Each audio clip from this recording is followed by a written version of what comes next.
Oh, yeah. This week is an awesome show. I'm very much sat in my comfort zone talking about sales to a master salesperson. Jarrod Best-Mitchell is... I love his content because he puts everything so simply and speaks to salespeople the way they should be spoken to, about the emotion and the mindset, which helps you get to the point where you're successful. It's also really nice to talk to a salesperson who isn't like, rah, rah, rah, rah, rah, buy, buy, buy, sell, sell, sell. Super relaxed guy, wonderful conversation. Me and him were talking like absolute old friends, and just a wonderful time to spend time with him, basically. Go out and follow Jarrod because he releases really good content all the time, talking about great stuff around sales. If you're a new salesperson, an old salesperson, if you need sales in your life, follow Jarrod or listen to this show because we get deep on some good sales stuff. And we are live! Welcome to another episode of The Daily Show. This week, and first and foremost, thank you for all your comments and such from the last few shows. It's been so helpful to fire stuff back at guests when you guys are asking questions and it's not just coming out the top of this thing. But this week, we have the awesome, the man, the myth, the legend, the wonderful Jarrod Best-Mitchell. How are you, sir? Good morning, Jay. Good morning. I am, as I tell persons, always good, can't ever complain. Life is simply awesome. Well, I can't ask for it. That is how you start a show, sir. So for those out there who aren't following you, tell us a little bit about yourself, Jarrod.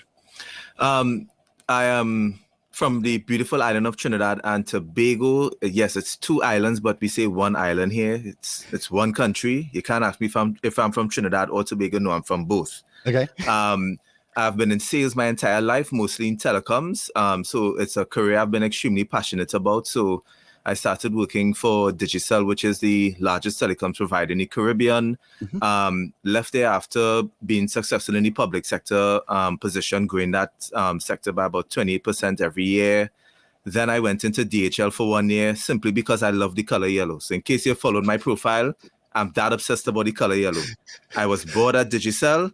They had a position in DHL, and I was like, let's do that. It's yellow, so let's have some fun. Left there after a year because I got a job offer at Nokia. So back again in telecoms.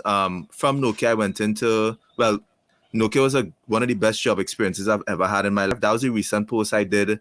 I spoke about my boss who was kind to me before I got married. Just before your wedding, right? That was the boss in Nokia. Then I went to Microsoft for 6 months, which happened to just be the only job I've ever failed at in my career. And then I went back to Digicel for a year and a half, and then I spent my last 3 years in Samsung before, which would have been November 2019, where I jumped fully into being an entrepreneur and doing my own business, which is sales training and helping persons succeed on LinkedIn. There you go. Wow. Yeah. See, now usually it takes me a whole show for someone to just tell me some information. But thank you, sir. This is why I like to have salespeople on. They know how to position things, right? Yeah. We know to keep things short. This is it. And I'm losing your hoe.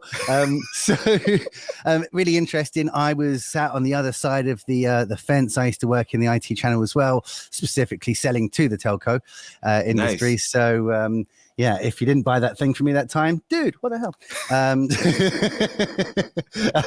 But I think the IT industry as a whole is a really great place to understand sales, but it's also got some kind of eccentricities which I haven't seen in other industries. And I sort of started in IT and moved away and went around and did advertising and this, that, and the next thing, came back to IT before randomly starting a content creation business. And the thing I always found weird about sales certainly in the IT channel, was that there was lead gen, i.e. I book meetings, and then there was account managers.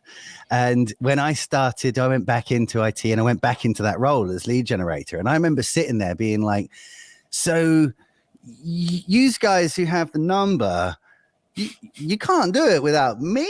And at the end of the year of working in that role, I turned around to my boss and was like, so I want to be an account manager now, but I'm going to make it cheap for you because I don't need a lead gen. I can do that. Like that's my thing, right? But I think the difference I had and why I saw that change in the industry is because of being able to use social. being able to use social selling, I was able to do what was beforehand 2 roles. Yep. I can put out a post and it can be seen by 100, 1,000, whatever people that day. Like on my best day, and I was quite the savage, I couldn't make 1,000 phone calls. Like I tried. Exactly. No, but it's so interesting to see where sales has evolved, and I would agree with you, because back when I was doing sales, when I was really pumping out a lot of phone calls, working in digital corporate, we were back in the days where you had a phone book. So there was no research. It barely had information online to get from the persons. Like, it was literally a phone book. And honestly, in my first 3 to 6 months, I sucked at it. I remember there was a day I went through the entire 1 page of R of all the businesses under R, and everybody told me no. And I sat there and I'm like, right, how am I going to hit target? And all I thought was, let's go to S. Maybe it's the R's that's the problem today. It's the R's the problem. It's not me. It's the R.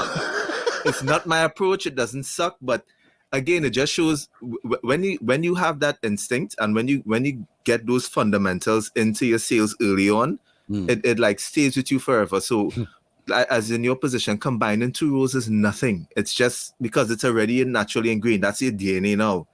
This is it. For me, it was a case of like, as opposed to booking 20 meetings a week, I could book 10 and spend the other half of the week closing that business. Yep. And any time that I didn't have the business, thankfully, and that's one of the things I've always been so grateful for, going back to that role, because I was like a national account manager beforehand, and then went all the way back into IT as lead gen. And it was so hard to like, it's a big ego drop. I'm no longer the guy walking around and throwing money around. And for a year, I'm just on the phone. But from that point on, I've never, ever once again needed somebody else to hit a number.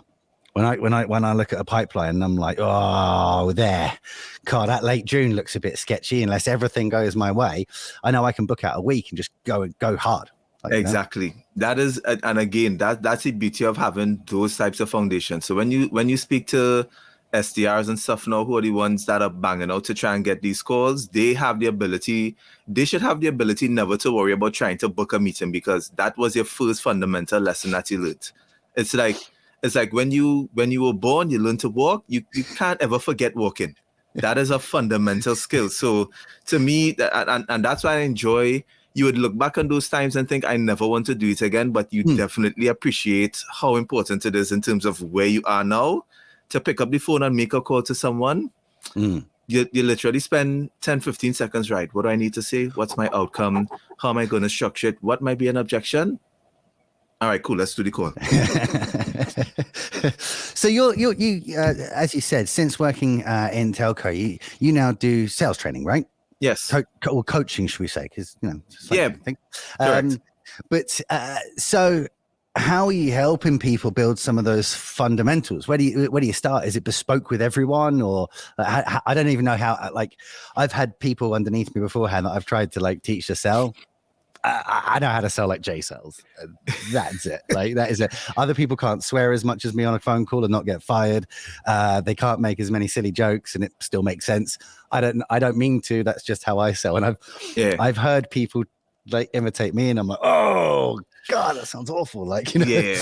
So how do you even start then? Like, as someone who's failed miserably at coaching a bunch of salespeople.